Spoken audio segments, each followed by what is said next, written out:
primeira questão eu dividi em 3 partes, né? A, B e C, já que pedia 3 coisas diferentes.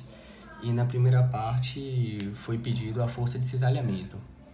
Para achar a força de cisalhamento, primeiro eu calculei o número de Reynolds, que para descobrir se o regime ia ser turbulento ou laminar. E depois eu apliquei na fórmula de arrasto de atrito superficial, né? Mexendo um pouquinho, já que nosso foco é a força de cisalhamento.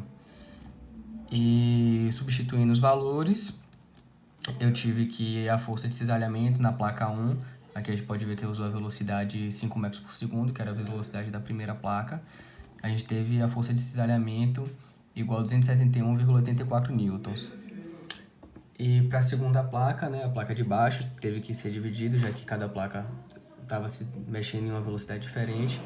Foi feita a mesma coisa. Primeiro eu calculei o número de Reynolds, depois apliquei na fórmula de arrasto de atrito superficial, velocidade dessa vez 3, porque era a velocidade da segunda placa, e foi encontrado que a força foi 126,34 newtons. Na 1B ele pede o perfil de temperatura, né? Então a gente faz uma análise. A gente tem como d dy igual a zero, porque o eixo não varia em y. Então a gente já corta aqui. E na equação de Navier-Stokes, né, que a gente vai aplicar, também já corta. Aí a gente tem que encontrar as constantes do perfil de temperatura, né, já que é o que ele pede. Para achar as constantes, nós vamos utilizar essa fórmula. E com algumas relações aqui, a gente tem que y igual a zero, e u vai ser igual a menos 3 metros por segundo. Aplica esses valores na fórmula de constante e a gente obtém que C2 é igual a menos 3.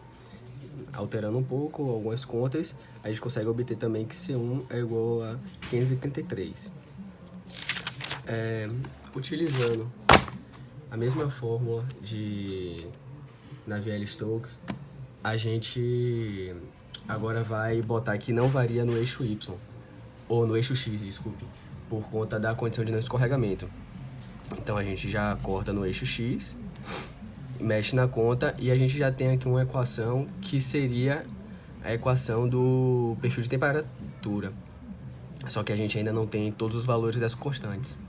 Então a gente vem para cá e aplica ela com os valores que a gente já tem para encontrar os que faltam, que são o C3 e o C4. Mexendo nela, a gente consegue encontrar que o C4 é igual a 303 e que o C3 é igual a 454.543,6.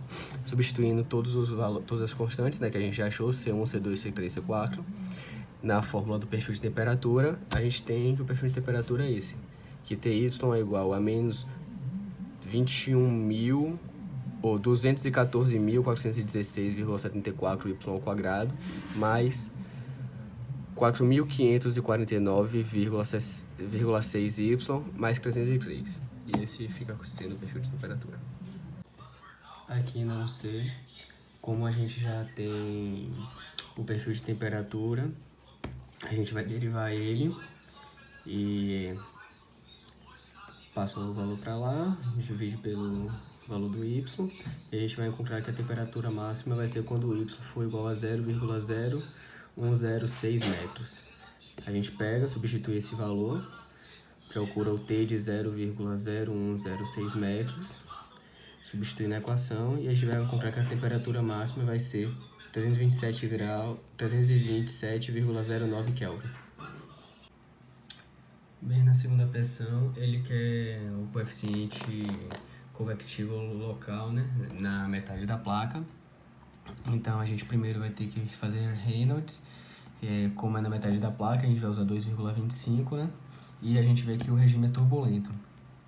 Depois a gente aplica, para encontrar Nusselt, né, a fórmula clássica, que é F1, X, Reynolds, PR. Então, a gente encontra esse valor de 1.205,1. Depois a gente aplica na outra fórmula que a gente tem de Nusselt, né, que é H vezes X sobre K, e a gente encontra que o coeficiente convectivo médio é 14,26 watts metros quadrado Kelvin. Na 2B, como ele quer o coeficiente convectivo médio em toda a placa, Primeiro a gente vai calcular com o tamanho da placa dela normal, 4,5. Aí a gente vai ter o regime, ver que é turbulento. E depois a gente vai calcular com 10% do tamanho da placa, que vai ser 0,45 o tamanho então. E aí vai ter o regime, vai ver que é laminar. Então essa placa vai ter um regime misto. Pegamos isso, aplicamos no número de Nusselt. Temos ele, aplicamos na outra fórmula que temos, HX sobre K. E temos que o coeficiente convectivo médio da placa vai ser 10,88 watts por metro quadrado Kelvin. Na 2C, como ele quer a taxa de transferência do calor da placa para o ar, a gente pega o coeficiente convectivo que a gente obteve na 2B, pega a diferença de tamanho, né, da metade da placa e da placa inteira, e pega a temperatura de saída e a temperatura de entrada, que no caso vai ser a temperatura da placa, que está em 50, menos a temperatura do ar, que está em 30. Calculamos isso e obtemos que a taxa de transferência de calor da placa vai ser 2.448 watts.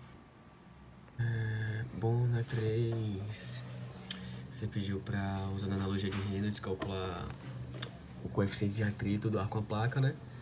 Então eu peguei o número de Nusselt médio, né? Que é mais ou menos essa fórmula aqui. Então você vê que eu peguei a fórmula, isolei o coeficiente de atrito, que é o nosso foco. Como eu tenho o número de Reynolds, tenho o número de Nusselt, tenho o Prandtl, só substituir todos na fórmula e obter o resultado, que o coeficiente de atrito do ar com a placa vai ser 3,1 vezes 10 a menos 3.